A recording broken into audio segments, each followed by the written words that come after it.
those who are new here, I'm on a goal to become a more confident illustrator, and I'm currently flipping through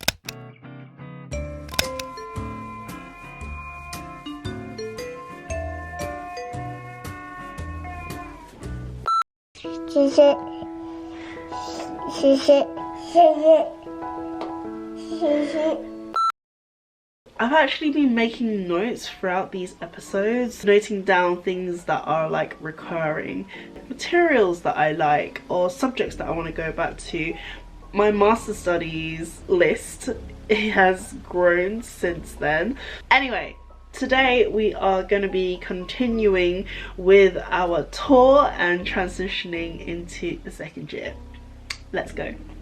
So this is the end of 2020 and throughout 2021.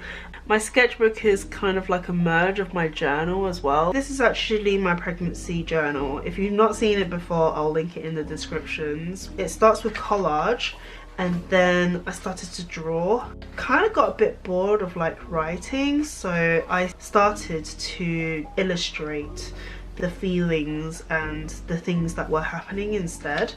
I really enjoyed this actually, and this is probably the start of me playing around with font and kind of like telling stories of my day. And yeah, it is unfinished and it needs to be sorted out. Whilst I started this journal back in February, I also simultaneously started Draw a Box, which I've kept all the files and loose sheets in here. It's a fundamental course, it's free. I've actually shared my progress on this course and I've taken lessons 1 and 2. I feel that this is important, but it's the techniques. This is like the maths, and what I'm after is the purpose of the maths, if that makes sense. So that's why I've not continued with it yet, and also had a baby. Right. I feel like I need to be clearer on that point that I've just made. Ultimately, by learning the fundamentals, it's kind of like trying to understand how to draw something realistically. I've put this course on hold because I feel like I need to understand what's in here first. What is it that I'm trying to portray?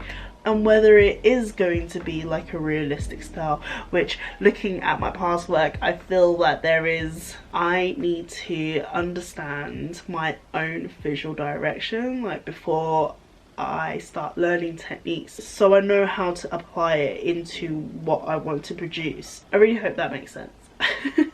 I'd love to know your views. Like, as a beginner, do you think learning the fundamental is the first thing that we should really pop into? Because originally, by me going into the fundamentals, I thought it was going to tell me like what it is that I want to draw, but I think I got it wrong here. It's such a great course, there's so much structure to it. I absolutely love it and I believe that I will be continuing it, but before I do that, I need to figure out my own handwriting first,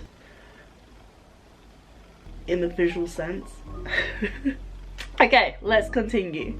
Before I actually flip onto that page, whilst I was doing this, I fell in love with an artist called Poopy Cat. This is an example of her work. I love Poopy Cat's illustrations.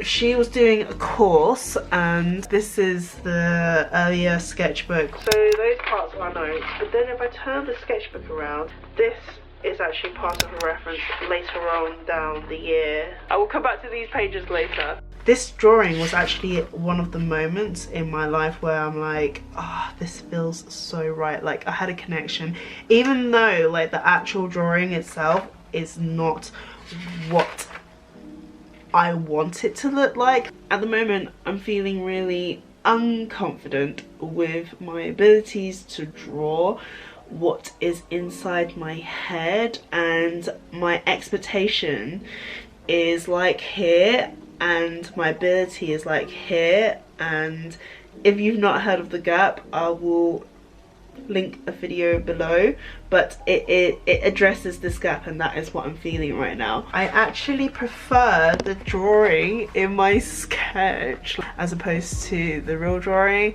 When I put so much pressure on myself, I tend to collapse and just flop. I'm just really, yeah, this drawing is like so cringe to me.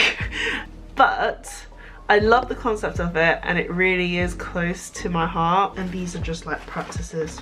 So that was 2021. I can't actually wait to get back onto that piece. Literally my hands are like itching to go back. Thank you for everyone who has been watching. I've also been getting messages that some of my new videos are not popping onto their feed, and if that's been happening to you as well, just make sure that the subscribe button and the bell icon is switched on and all notifications are selected, and hopefully that should be the problem. We will continue this tour in the next video. In the meantime, if you want to see me go further into detail about Drawbox and how I actually got along with it and what the critique actually said to me, then watch this video. Goodbye for now.